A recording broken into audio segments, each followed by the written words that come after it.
Ayoko na kaya. Kasi yung pananalita lang kanina, hindi mayabang.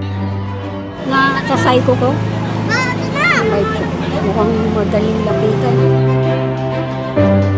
Tama po yan siya po ang lumalapit sa tao. Ngayon ko lang siya nakita. In fairness ha, sa totoo lang, ngayon ko lang nakita yan. Ito bata pa, marami pa isa-servisyo po yan. Total naman, nasubukan na yan na hindi nakaupo. Hindi pa upuin natin. Lahat naman sila nangangako. Totoo yun, nangangako. Pero, nangangako. Pagkatapos wala na. Yung mga apo ko, nagkabukasan naman nila iniintindi ko. Bago naman, yung bata-bata naman, di na yung matanda. Hindi pa ko siya mayor, nakakatulong na. Maganda yung kalooban niya eh. Mapagpakumbaba sa tingin. Dapat pagpatuloy niya. Mananalo siya, maniwala ka. Para mabago naman yung ano na Maynila. Kasi kung hindi magbabago, yun at yun yun. Pero naman ang natin, malakas po siya.